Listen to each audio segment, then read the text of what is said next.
Joe Mays and J-Raff Show, bringing you the latest news and commentary on baseball. The 0-2 pitch, swing and a miss, struck him out! The Philadelphia Phillies are 2008 World Champions of Baseball! Hockey. Ladies and gentlemen, the Flyers are going to win the Stanley Cup! The Flyers win the Stanley Cup! College football. The Big Ten championship lies on a measurement. Did he get it? No! He didn't get it! Penn State holds! They brought back the fun, they brought back the excitement, and now they've brought back a Big Ten championship. The Penn State Nittany Lions are Big Ten champions. And the NFL. 9 seconds left. Eagles by 8. Brady lines them up. He's back again. He steps up. He's hit. He stumbles. He is throwing it deep for the end zone, and it is batted around and incomplete. And the game is over. The game is over. The Philadelphia Eagles are Super Bowl champions. Eagles fans everywhere, this is for you. Let the celebration begin. Now, here are your hosts, Joe Mays and Justin Raffa.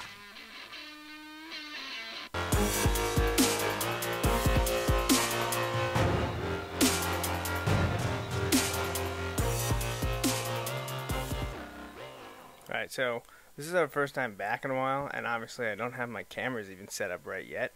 So I'm gonna change some things around here. But yeah, welcome back. It's been, so I thought it was August since we last did this show, but it was actually July, and I believe the final one or two in July was just me and a guest. Yeah, I think it was. I think I had sent you my picks and things like that because because I only have me listed here. I don't even have. Yeah, you're like. So it's been a while. Like, take a hint. What are you doing But here? yeah, so I think I was away. Well, let me rephrase that. I know I was away. I think that was when you were doing the last couple episodes that we had done here. We did a lot of our preview stuff, and then I know we got kind of we get not sidetracked because we know it's coming, but we kind of shift our attention to some other projects for the late summer and fall. We do some more local things, and that's kind of a weekly basis. And then we also had some other events that kind of slowed down that even for a little bit this fall. And next thing you know, now it's almost Thanksgiving, but here we are back, and plenty to talk about as we kind of get ready to kind of just kind of hit on some of the things that we've seen with NFL football, and kind of maybe I'm sure mixed in there will be some of our expectations for things moving forward. Yeah, definitely. So camera stuff not going great. Didn't realize that it was all messed up. So maybe we might have this weird angle here for the majority of the show. Cool. I'm not even. It's cool. It's just like cool. You're in the corner, and the background is like this, mostly looking down at you. The background is mostly my basement, featuring the stylings of my girls' toys. Yeah. So that's fun. We haven't talked sports that weren't local high school football since July. On the show, for the record. Right. On the show. True. Yeah, because obviously it had probably been a good, 12 hours since we had sent it. Actually, no. Right. Actually, it's about 10 hours since I think we were texting. Oh, now you're breaking stuff. It's just like, Now I'm ready to go. But yeah, so we, I think we were texting this morning around 11 o'clock about some things that you had seen, and we had some discussion. So, but anyway, so it is our first time back on the air discussing these things. So kind of a change of pace. Sometimes I don't mean this the wrong way, but you'll understand exactly what I mean. You know, we were kind of hoping, we kind of hoped not to do this show back until December sometimes. Yeah, right. I mean, well, only because it's dependent on the success of the other things that we are covering in the fall. Yeah, so the plan had been to not do this show, I think, throughout August, maybe. Like, I may have done a solo one. I can't remember now looking back on it, but we haven't had a show since 264, which I think was like July 29th. Then all of August was meant to be the Bulldog Hour, and then we were going to do a show, I think, either first or second week after the NFL season started. I think it was week 2. We were going to talk NFL week 2. You're right. We were going to take, it was like 6 weeks off, and we were going to do all Bulldog Hour stuff, which we started to do. We actually had, I think, like 5 or 6 episodes that were like preseason stuff, lead-up interviews. Then we did a show after the regular season game 1, which was the Wilson Central Dolphin game. We previewed the Mifflin game, which was the second game of Wilson's season. But the night of that game, surprise, there was essentially a 50-year storm event with significant rain, unlike I've ever seen in my life that I can remember. Yeah, I've personally, with my own eyes, I've never seen anything like that. It was roads were literally rivers. Cars were trapped, destroyed, including also houses. People suffered significant damage, so much so that they probably weren't living there for a while. And we were hit a little bit, and unfortunately impacted where we do these shows. So the basement was a mess for a while, and until we got things up and going, it was essentially 2 months had gone by. It was the end of October when Justin and I came back. So we were on the air the end of August, didn't come back till the end of October. And I'm just thinking to the quote, and I'm like, yeah, we've got a couple weeks, where I'm good for shows. And as the narrator voices over, he was not good for a couple of shows. That was not to be, because as soon as we came back, within I think 3 days of doing a show, this guy here decided to become a dad again. Yeah. So, but congratulations. Thank you. I think I said it on both Bulldog Hours that I did without you. I was watching. I wanted to make sure that those that don't overlap here, may not be from the Berks County area and only care about what we have to say about pro sports. Justin became a dad again, another little boy. So keeping that gene pool is strong, and we got a large amount of sports in the future. I would think, based on the fandoms of you and your dad, and as well as your grandfathers as well were sports fans. Yeah, so. we can hope that I push them down that road. I think we'll get there, especially with Austin wanting to be the Penn State drum major, not once but twice. Yes. For Halloween. Yes. Yeah. But we were all lined up to do Star Wars stuff for Halloween this year. And then he was like, "What happened? We had started the plan already to get this. He wanted to be Kylo Ren, all right? And so that's what we were going to do. And then next thing you know, we went up to Penn State, and he sees the band and was like, "Nope, I changed my mind." I'm doing that again. Like, we were up there, and he's like, "I changed my mind. I want to be the drum major again for Halloween." Well, okay. Like, I'm not really going to argue with that one, especially since we just basically had to modify last year's costume. So. Yeah. If something's going to beat Star Wars, it's got to be Penn State related. Right. There are a few things that would make that an acceptable outcome for Joey, and that is one where he's, it hurts that it's not the Star Wars, but it's an acceptable alternative. Right. Exactly. So, so that's where we're at. That's why we're gone for so long. We didn't mean to take 3+ months off, but we're back now. But we're here, and we have a lot of NFL to catch up with. Obviously, we can't tackle all the stuff from, the first 10 weeks of the season or wherever we're at here. I thought that's what we were doing. I thought we were doing a breakdown of every game so far. 3-hour show tonight. I'm sure the families would love that. It would be the 3-hour and final show. Yeah. Series finale. Actually, it would probably be the final thing I ever did. So, entering the year, the Eagles were the champions. Which I said... They are the champions. It's true. They are the they champions. They still are the champions. However, I think we can start to put to bed any thought that we will be having these conversations come February. Yeah, because... Or January, for that matter. I was going to say, it could be a rough go for all of us, and all of our local fans at least, of having any semblance of playoff football come January. because things have not been going great. Maybe of the teams that we talk about, the one doing the best is unfortunately the Patriots, or I guess the Steelers. We can't count out the Steelers because we do have Steelers fans that listen. But other than that, Our friend of show Chad Henne is having this is his true. team is This having is a strong true, year. So yeah. They are rocketing up my list of rooting interests. Oh, which, they are pretty much at the top. Which because up until last year would have been the kiss of death for the Chiefs.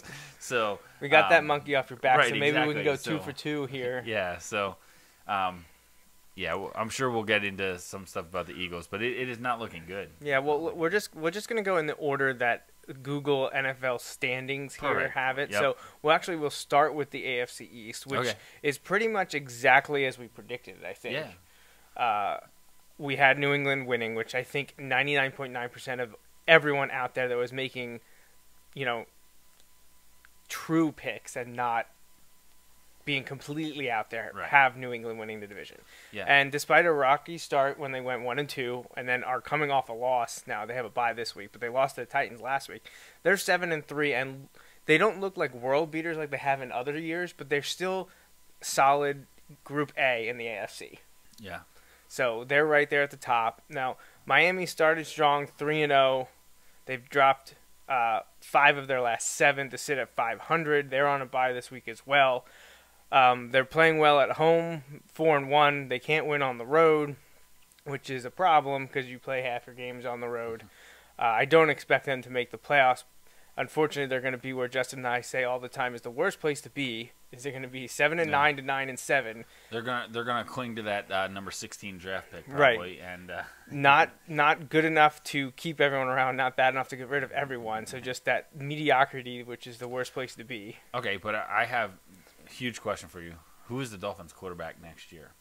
Let me rephrase that. Is the Dolphins quarterback next year on the roster right now? Honestly, you knew what I was going to say immediately. Honestly, I don't think so because you're not sticking with Osweiler, and I think Ross, general manager, owner Stephen Ross may decide that now's the time. But see, the thing to me is, does that mean they get rid of Gase too? That's the question.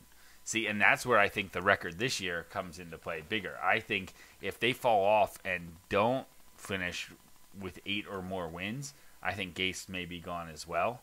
So then you have Gase and the new quarterback, the Gase gone and that Tannehill makes gone sense. It does.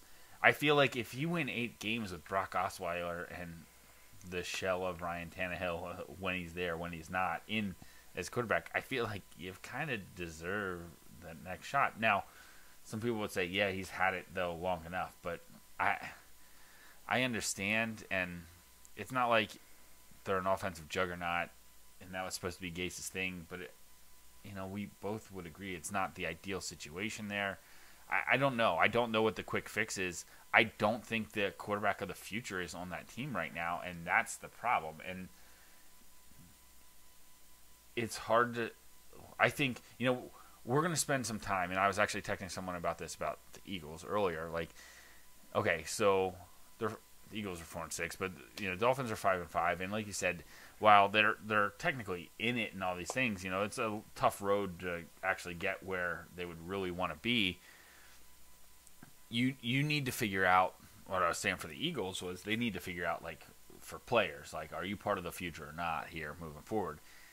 The Dolphins, yes, there's some of that for the players aspect, but you also need to figure that out for some of the coaches, and I think that is the part that's a little tougher sometimes, especially when you're unsure of what you have at some of the positions. Like when you don't know if the players you have are good enough, then it makes it really difficult to evaluate the coach. Now, it's easier to evaluate the coach when you know the players aren't good enough. Right. Like when you know the players aren't good enough, well, that changes your evaluation of the coach. Right. When you don't know, that's tougher because now you don't know where the blame needs to go. You don't know whether it's going to go to is Tannehill and Osweiler, is that the biggest problem?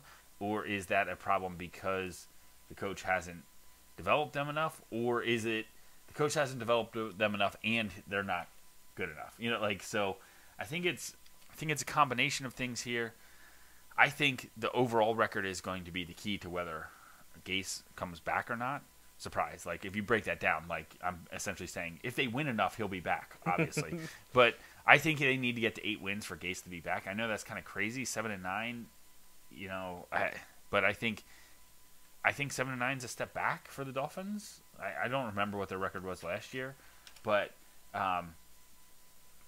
and I think anything short of 500, he's definitely gone. I'm not sure 500 keeps him safe. I think 9 keeps him safe. How do you fire a 9-win coach with? Oh, it's been done. I think a 10-win coach has been fired. Absolutely, so.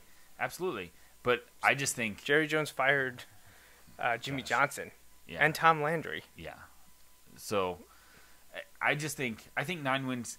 Gase keeps his job. I think less than that, he's on thin ice, and it could be just a whole reset in Miami, which would be unfortunate. But you know, like you said, being 8-8 with no real distinct plan for the future isn't any better than being bad and actually having a plan for the future. Right. So I pulled up the Dolphins' final 6 games, not to sit on them for a while, but to me, they have 2 winnable games, 2 toss-up games, and 2 games that are losses. And it may be pushing it to say that the Colts game is a toss-up because Indianapolis is starting to look pretty good. Really good. So, which is fun. Like, how long has it been since the Colts were good and relevant? They were a little rusty earlier, you know, kind of to be expected after basically being without Andrew Luck for all but 2 years, you know. But they're starting to get things going now. Right, yeah. And they give me the same feeling that watching Mississippi State gives me in college football. It makes me miss my team's old coordinator is what it does.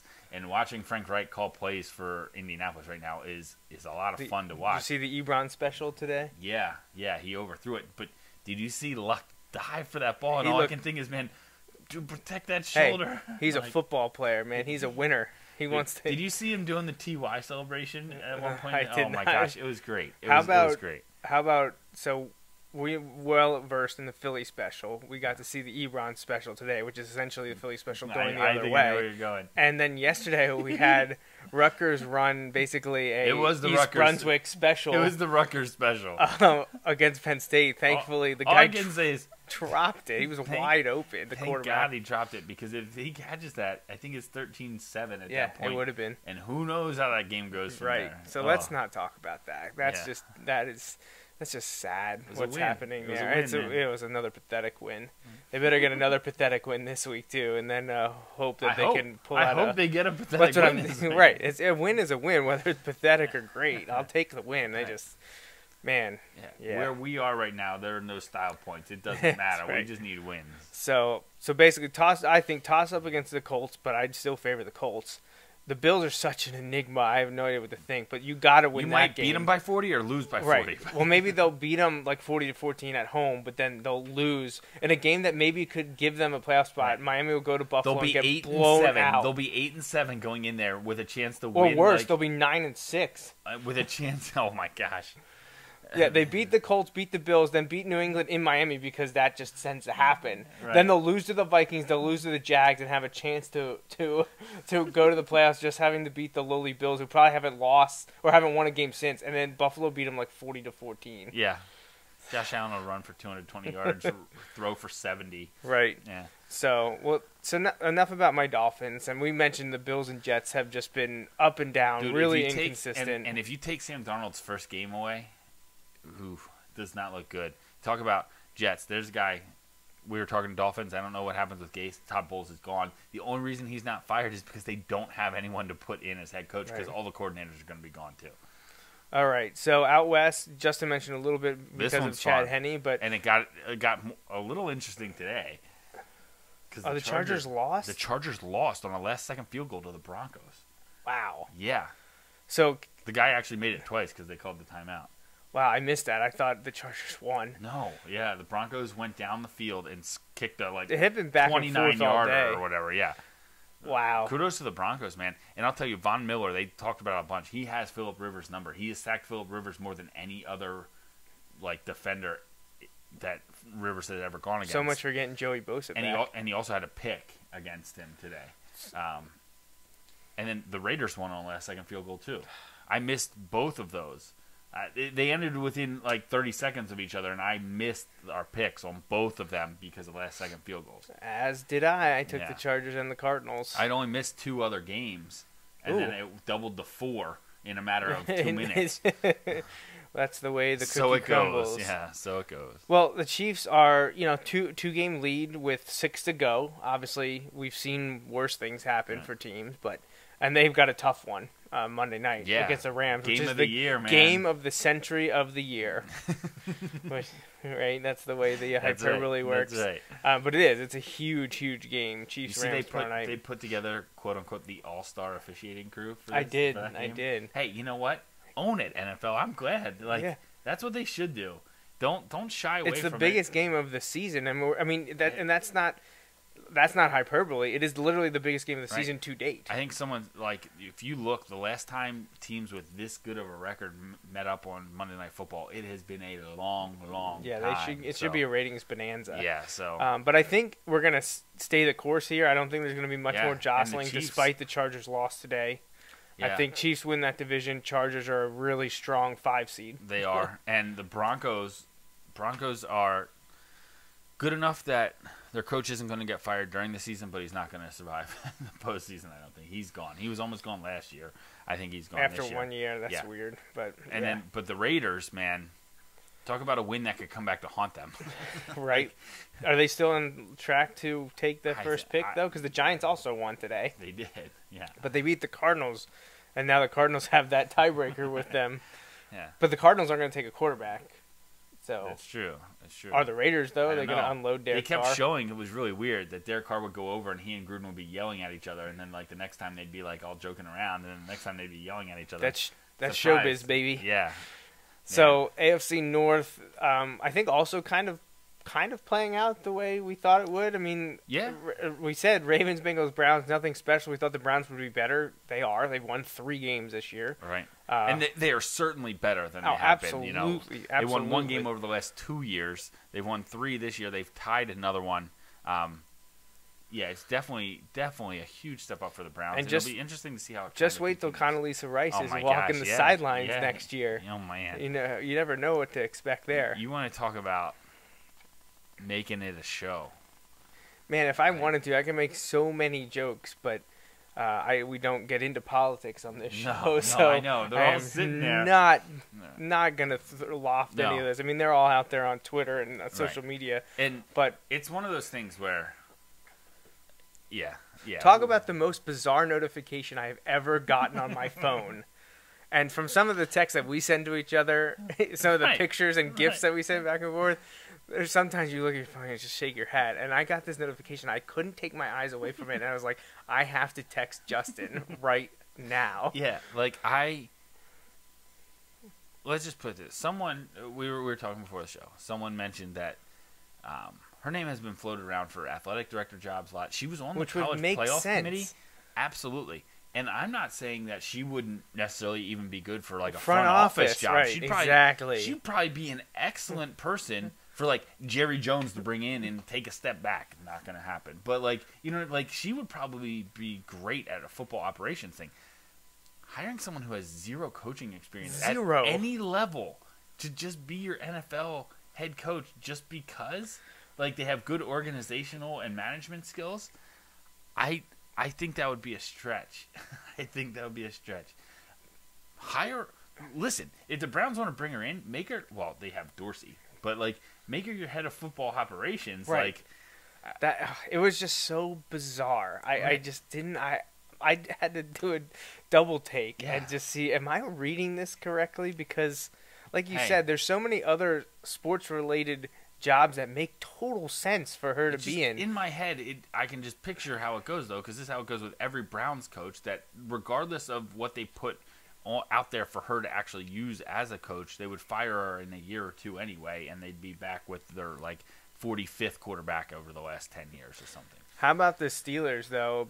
Pretty much being Pittsburgh, as we always know, start the season 1-2-1 and win 6 in a row. We are telling everyone that would listen, they are going to be fine. We've seen this movie before. I know that's in text that we sent to Oh, ourselves and to the group. We've seen this movie before. I don't want to hear it from Steelers. I don't want to hear it from fans- Pittsburgh fans, and I don't want to hear it from Steeler haters because Right. it's all the same thing. Because they're going to win the division. They're going to be great, and look at what they're doing. Well, an interesting thing. We did get a text just now, or a few minutes ago. And an interesting thing to note would be that the Steelers, like that tie could be huge when you look at these AFC rankings for who's going to be the 1 seed or 2 seed or whatever. Now, the Chiefs have a game on the Steelers, or a game and a half. I don't know how that really works, but they also have the tiebreaker because they beat the Steelers. So the Chiefs are in line for the 1 seed. They have a really tough game tomorrow. So you don't know how that'll go. But the Steelers having that tie instead of a loss, like where the Patriots are 7-3 right now, Correct. and the Steelers are 7-2-1, and it's all based off of win percentage. Well, and it gets weird. we have the game of the century of the Week 16, Steelers Patriots. Oh well, So there we go. Oh, It'll awesome. all be decided on the field. But and yeah. whether or not Jesse James gets in the end zone this time, right? All right, so wrap up the AFC. See, I can joke about it because Brent Selleck caught the ball. So That's right, exactly. So let's finish up the AFC with the South, and another division. I think they might be the first team ever to start 0-3 and win 7 in a row. Okay, well, we saw the Saints last year start 0-2 and win 8 in a row, right? So the Texans are just like, hold my beer. So maybe they'll rattle off 3 more and they'll go 10-3. They'll win 10 in a row. Good for Bill O'Brien. Good for Heck Deshaun yeah. Watson. I'm- DeAndre Hopkins. That's a team that I kind of root for. J.J. Watt. But then I look at second place here, and you Getting got interesting. the Colts. Yeah. The Colts have won 4 in a row. They started 1-5. Yeah. And wasn't there also a really bad overtime loss in there? Yeah. That they, yeah. like Frank Reich was like, was that their last London, loss? In London. Was that the last loss, He went too? for 2 instead of, or no. I'm trying. Oh, he went for it on 4th down. Instead of kicking the field goal or something? Instead of punting, with 35 seconds left or something like that from his own territory, though, and then they gave up the field goal and lost. But at the time, the Colts didn't look like they were going to be much, and you're like, oh, well, he's just trying to get the win, all this stuff. Well, now that loss might hurt him more than the tie. It might have been at the that end was of overtime. against the Texans, too. Oh, yeah, yeah. It was not their last loss. Their last loss was, that's the head scratcher there. Losing to the Jets. Right, yeah. But after they lost to the Jets, they got things. Well, you know what? That was when they had T.Y. Hill. They had 6 guys missing on both sides of the ball for that game, which would put them on about par with the Jets. So, so they beat the Redskins in week 2.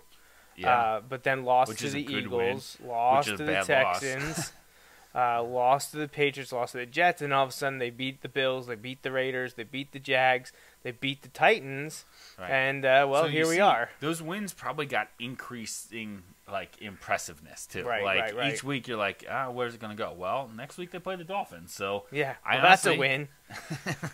But then they got huge games, and Another one really against the 3 Jags. huge games because the Dolphins Colts could be a tiebreaker depending on how things go in the Yeah. AFC. Then you got to beat the Jags to pretty much end their season at that point. Yeah, and I'll tell you what, watching the Jags on the sideline today, if they lost that game, you give it another couple weeks, the Jags might have packed it in, man. They might have packed it in today. Well, hey, you win with that mentality and you lose with that mentality because that is the prime example of the type of culture that confidence that becomes cockiness. That when you're winning is great. And another alert that went out today is how this offseason they may be shopping Jalen Ramsey. Ramsey's gone. And yeah, that'll be interesting because he is an extreme talent, but he also brings the cameras, man. Yep. Not everybody wants that.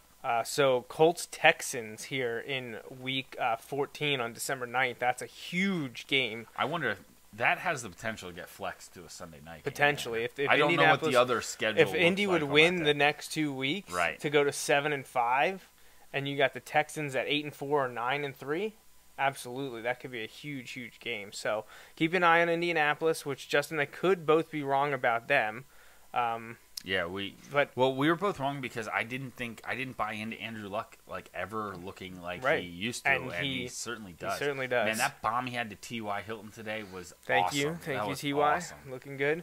So we picked the Jags in this division, but we did think the Texans would be better. So look at the points for. They've scored 60 points essentially more than the Texans, and more than 120 more than the other two teams in the division. Like, they're scoring lots of points, which, hey, that's going to be key for them.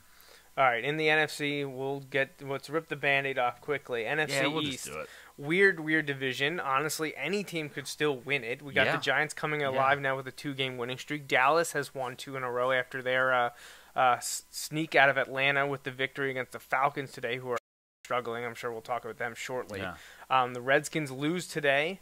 And lost their quarterback. And lost Alex Smith on the anniversary of Joe Theismann. And he's there. And 33 years to the day that he snapped his leg in half. Compound fracture, tibia and fibula, both snapped for Alex Smith. Yeah. And, oh, man. And is Colt McCoy their backup? He was. And he led them, and they took the lead, and then they lost. I said first time this year that a Redskins game has had a lead change. Yeah, I saw that. How crazy is that? That was the so basically, if Washington scored first, they won. If their opponent scored first, they lost. Right. And it didn't change. Right. They hadn't lost the game. They explained it in the most convoluted way on Red Zone. They're like, the Redskins have not lost a game in which they have held the lead all year, and they have not won a game in which they have trailed in any But yes.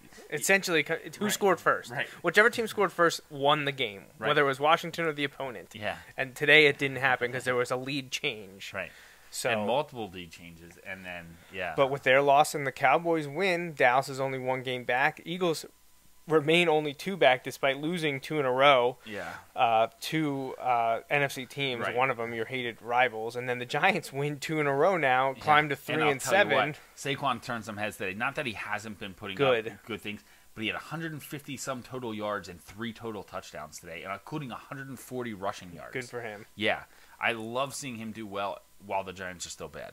So, I say bad. They're 1 game worse than the Eagles, and they just haven't. Eagles barely beat them, I think, the first time they played.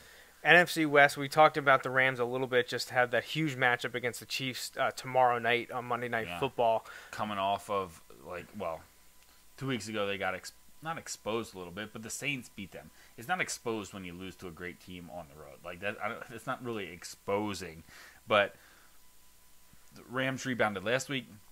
But that was a close one against the Seahawks, who they played close twice. The Seahawks, who in the same division, sitting there at 5-5, and I'm like, man, they kind of look. They have some of the aspects of a scary team, not the same scary that the Seahawks had a few years ago, but just, man, Russell Wilson looks good when they can. They're finally getting some playmakers around him, and not stars, but guys who can just make plays, and they can give him enough time on the offensive line and make enough catches and make enough plays on defense. But it's a very different style from what they did before, but they're running the ball really well. And they ran the ball really well against the Packers on Thursday. They got 6 games left, 3 should be wins, and then I'd say 2 are toss-ups and 1's a probable loss.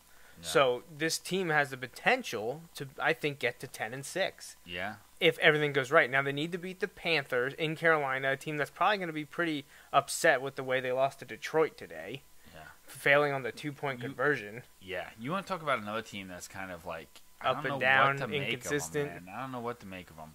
Well, same thing with the Vikings. That's twice. I'm just going to let it go so I don't drop it again. Same thing with the Vikings, though. There at times they look incredible, and then in week 2 or 3 they get destroyed by the Bills. Right. And then they play the Bears tonight, so who knows how that's going to go. Right. So. But then the Seahawks have the Chiefs. So, yeah. But then you play the 49ers twice and the Cardinals once. Both of those teams are 2-8. Either division games. Both those teams who are incentivized to lose. Right. The thing is, the 49ers aren't taking a quarterback. They're not. So who do they want? Ed Oliver? Even better, though. A running back? Yeah, get that high pick, and you can trade out of it. You can trade out of it and try to get a bunch of stuff. Although trading this year isn't nearly as valuable as trading last year. Right. So, NFC West basically, especially if the Rams win tomorrow night, Rams have I think, all but won the division. Yeah, because I think they beat the Seahawks twice already. Right, so they have the tiebreaker there. So right. So they'd have Rams they'd probably have a 7-game lead. Yeah, they'd have it tied up. All right, in the North, the Bears play tonight. This Vikings, is exciting. This is a huge game. Huge game. Bears have won 3 in a row. We said the Bears would be better. I actually think we might have both had them finishing second in the division. All right. So maybe third. I don't know, because the Packers are always an interesting team. They're a team. I feel like they're the Steelers of the NFC, but they're on the downside of that trend. I feel like you expected them to get going here, but they can't win away from Lambeau. Right.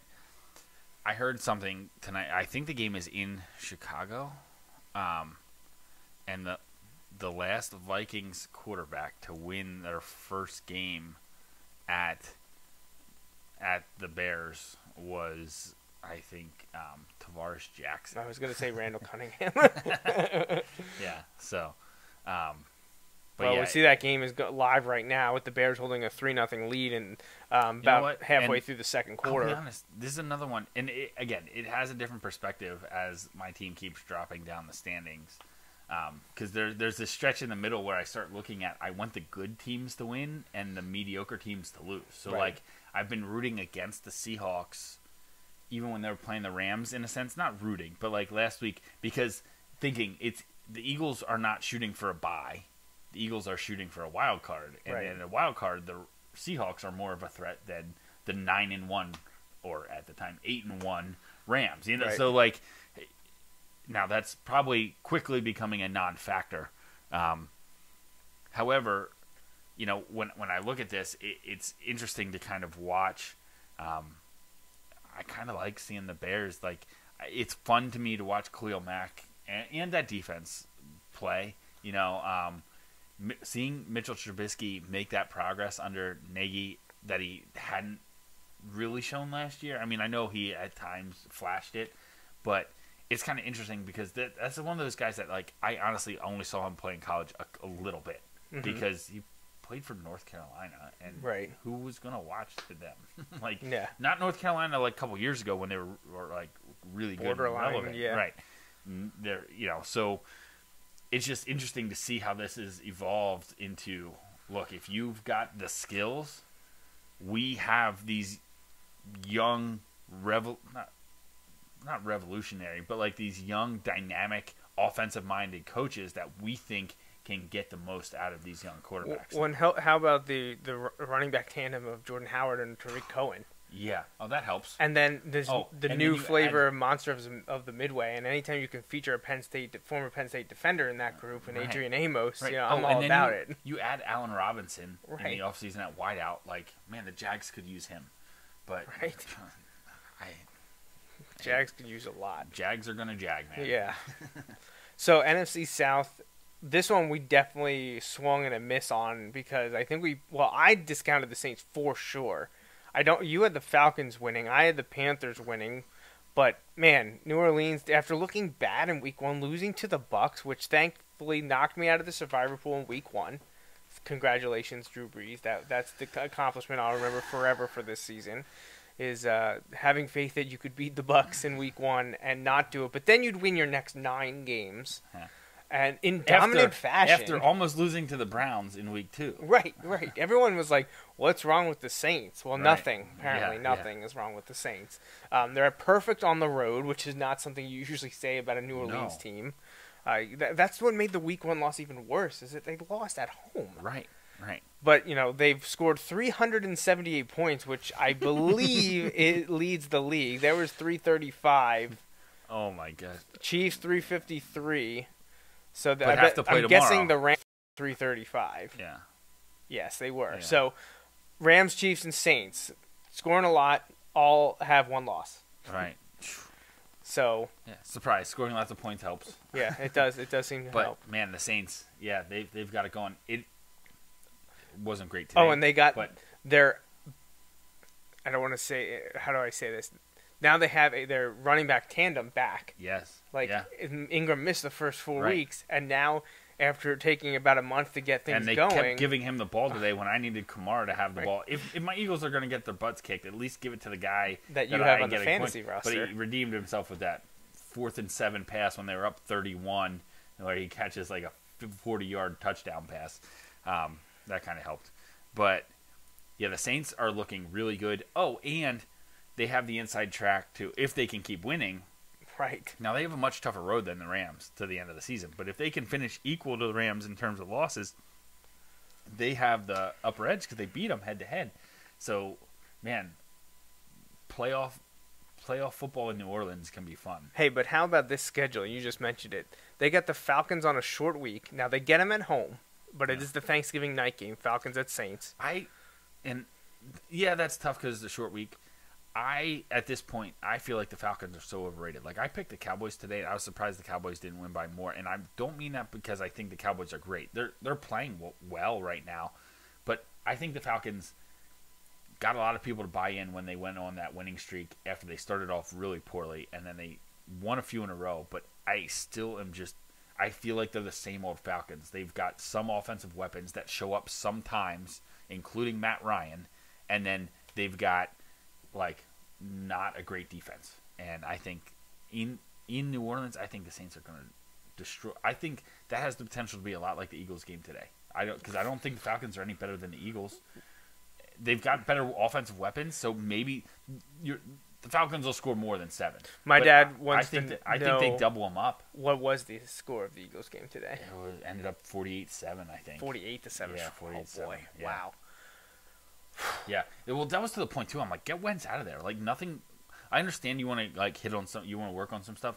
Yeah, but like, he's your quarterback of the future. Get him out of there. Blow the other knee out. Yeah, exactly. You have a line. So the Eagles go into it down like 3 of their top 4 defensive backs. They lose 2 more today in the first half, and Jason Kelce left the game. Mash unit. Jason Kelce left the game with like an arm injury. Great. So they've got nothing there. They had guys on defense that were activated for the first time in their career this week off of practice squads. Multiple guys who are filling in. More of the same next week. Yeah. So when you look at this, one of the things, getting back to the Saints real quick, it has been cool. Alex Anzalone has made a couple big plays for them. Yes, he has. And yes, that's been really cool. Yep. I was worried, to be honest, because he had the injury issues at Florida. He had the injury issue last year. Well, and when he was active last year, it was Yeah. kind of iffy. People were calling for him to not be starting. He kind of like personifies that defense, though. Like, they have guys who are getting it right on defense right now, and he is one of them. And listen, again, it takes on a different perspective when your team is not necessarily in the hunt. And I know the Eagles are 4-6 and not out of the hunt because the NFC East is not real good or strong. Short of the Eagles turning it around, because I haven't really seen signs that they're going to, but short of them turning it around and making a run here in the second half, like, I like watching the Saints. It's so much fun to watch Drew Brees. And I sent you this text today. Like, I think it's been like close to a decade since we saw them play. Yeah, well, it was 10 seasons ago because it was the 2009 season. Right. The Saints won the Super Bowl that year.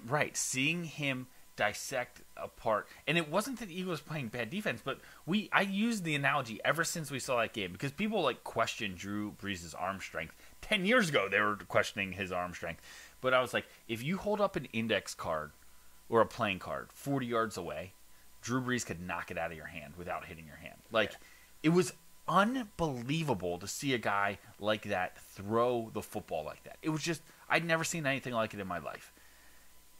And we flash forward 10 more years. Oh, and all of this is after his career-ending shoulder injury, right? That he had in San Diego. And he's still doing it. There were times today where the Eagles' mash unit of a secondary was there, and he just lays it in a spot where no one can knock the ball away. Like, there's only so much you can do. And if you're not prepared to be at your best, and the Eagles were in no way going to be able to be at their best today, it just wasn't going to happen. It wasn't going to happen. This is one you could see coming from a mile away. I did tell some people the only thing that concerned me from the standpoint of, like, if you're playing fantasy things or whatever, is that it just seemed too obvious, and that can sometimes be the opposite way in the NFL. But the Saints are looking really good right now. And Drew Brees, man, I want him, if they're going to continue, I want him to get that MVP because he's never won one. He's never won an MVP. That is crazy to me. So, yeah, this could be the year. If he keeps this up, Well, it's not going to be Rodgers or Brady. And he's going to earn it over the back half of this schedule. Could it be Mahomes or Gurley, though? It could be. It could be. Depending on Mahomes, if he throws 57 touchdown passes, he gets free Heinz ketchup for life. Hey, not a bad thing to have. Yeah, give him something to shoot for. So the Saints actually play back-to-back Thursdays just like Dallas does. Yeah. But honestly, this should be a win. Yep. This should be a win. This should be a win, especially because they're coming off a long break. Yeah. Then you got the Panthers, which is tough. Then Steelers play Patriots and Saints back-to-back weeks. Yeah. I thought it was week 16, so it must be week 15. So we're gonna have to look at that. We'll have to go back and look at their schedule. But the Saints have a tough schedule, but honestly, they should win at least 3, if not 4 of them. Yeah. And they're definitely going to be battle tested when the regular season winds down. So let's quickly look back at the Steelers schedule here. They have 6 weeks to go. Broncos, Chargers, Raiders, Patriots, Saints, Bengals. Oh God! Right. So man. Win, toss up against the Chargers, but they should win that. It's at home. Raiders, they should destroy. That should be a destruction. Patriots, tough. At Saints, least it's at tough. home. And then Bengals, they should win. At least it's at home. Yeah. So, but again, I mean, even if they go 3-3, that's 10-5-1. That's probably not good enough to have the 2 seed. No, but it's tough spot right now when you're looking. Yeah, you've got a team out there like the Chiefs who have that game on you. And that Patriots Steelers could be for home field advantage. Well, the 2 seed, I should say. Possibly. Yeah. Maybe the 1, but definitely the 2. Yeah. So. It'll be interesting to kind of see what happens moving forward. Before we finish, what's your biggest surprise team, and how good they are?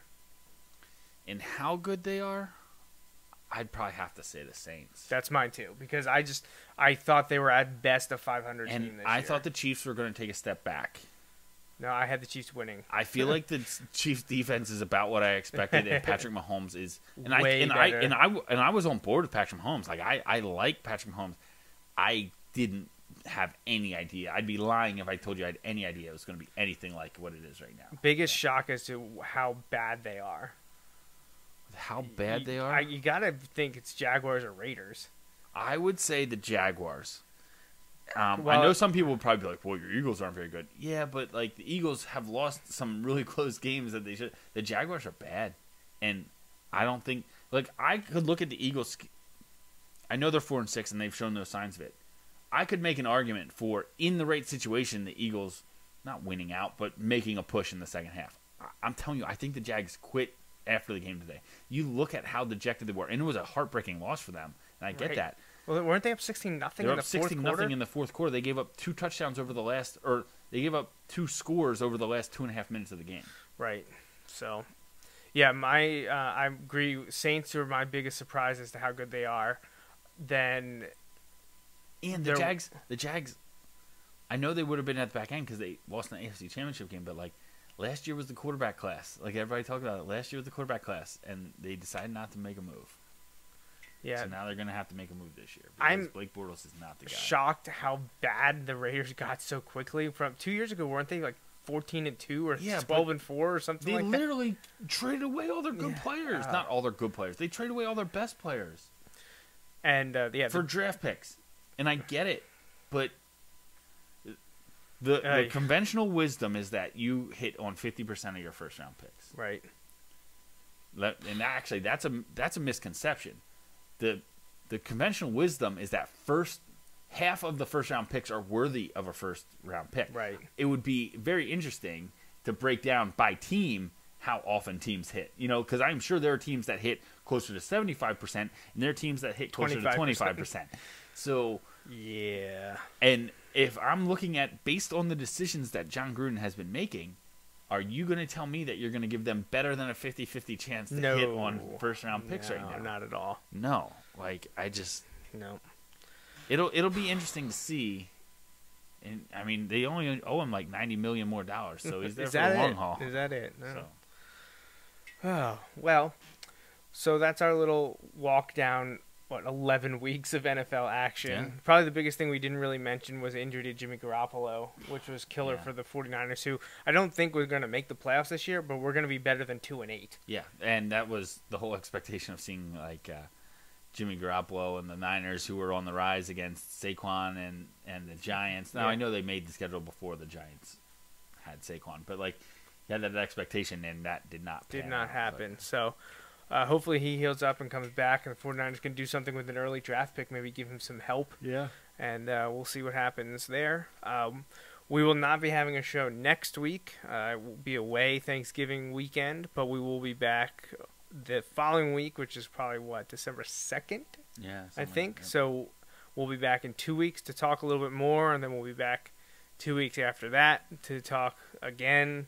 And then we're right into the holiday time period, so things might get a little dicey. I think I threw up a tentative schedule on jmnjrradio.com, so you can check that out there. But, we will be around. We're going to have this regular show, hopefully at least 3 weeks a month. That's always my goal, is to get through 3 shows a month in and go from there. So it's good to be back, good to be talking NFL. And, anything to add? No, I mean, I am interested to see that game of the century of the year. Tomorrow night, right? So we'll see if I can stay awake for more than the first quarter. So there's always that.